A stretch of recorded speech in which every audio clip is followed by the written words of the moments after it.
case you couldn't tell us apart, this is Lionel. Well, I love you too. I love you so much, Apollo. Let me say something to you. You all have no idea. When you start out as a kid down the street, 135th Street and 7th Avenue, Small's Paradise, with the greatest band in the world called the Commodores. Yes. And you pull up in front of the YMCA between 135th Street and 7th and Lenox. You walk in and you say, let's check in here for the first time. We go in, we get a key, we come back out, and all of our equipment is gone out of the van. And the policeman said, welcome to Harlem, Lionel, and the Commodores. It was from that moment on, I knew there was going to be some magic happening in the air. I went to the policeman and I said, so we've been robbed. How do we get our stuff back? And he said, go to Four Corners. It's right here. Go to Four Corners, put 10s and 20s in your pocket, and your stuff will show up in just a minute. Sure enough, a guy came up to me and I said, what do you have? He said, I have an organ.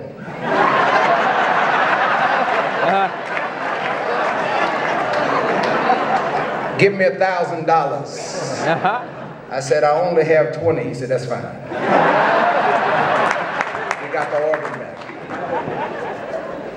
We got everything back that day except my jacket, my uniform that had Richie written across the back of it. We're now playing Small's Paradise. And a guy 6'5" walks in with my white jacket on that had Richie written across the back of it. I went up to the bouncer and I said, there's my jacket. Get it for me. He said, no, little brother. He said, if that's your jacket, you take it from him and I'll back you up.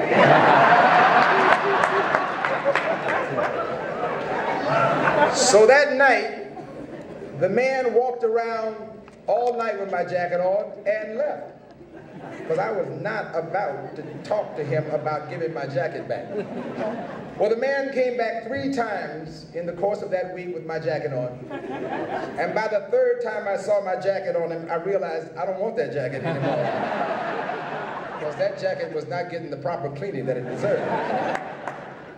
But there was a man, and I'm going to talk about him because he was the life and breath of the Commodores.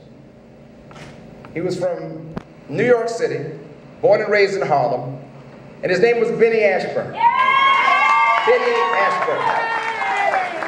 Been Yvette, Benny's here tonight, Benny. Benny's daughter. Now, if you got to be completely crazy in your life, you will run across 6 crazy brothers with afros claiming we're the Black Beatles and we're going to take over the world. And Benny Ashburn said, you guys need a manager.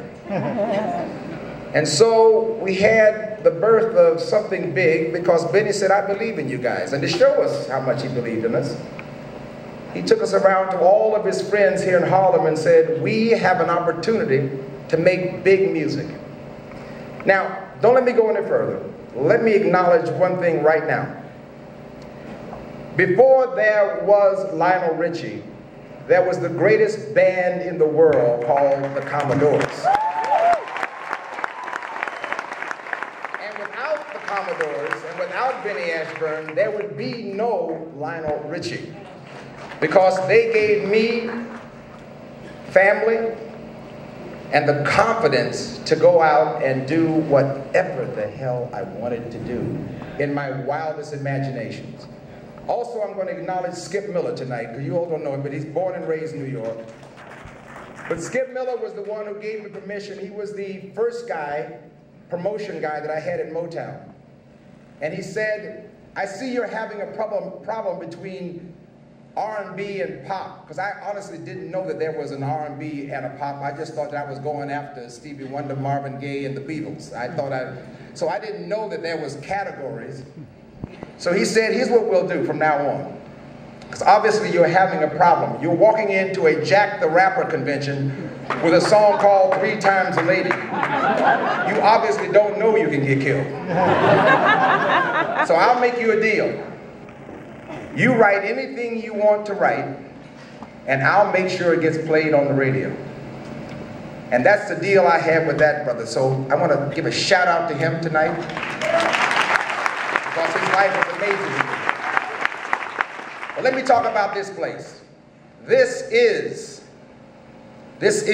our temple. This is our Carnegie Hall. This is our Madison Square Gardens.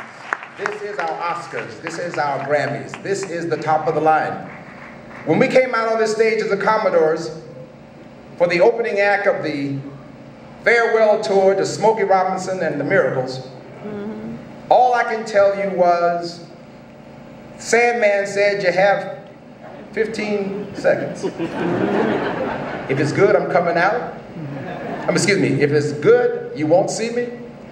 If it's bad, you'll see me quickly. I promise it won't hurt. We got a standing ovation that night. And they told us we were endorsed by this building and the crowd and this audience. We were endorsed.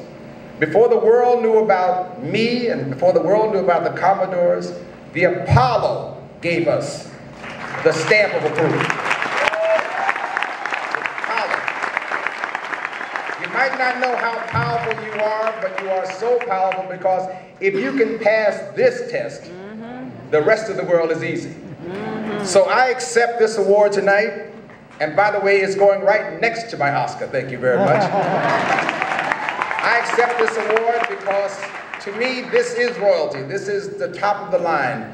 This is that little boy that started out on 125th Street, came down to 125th Street, took the corner, and now I'm back here again receiving what? I am receiving the Hall of Fame. Are you crazy? I am so happy. Thank you very much, everybody.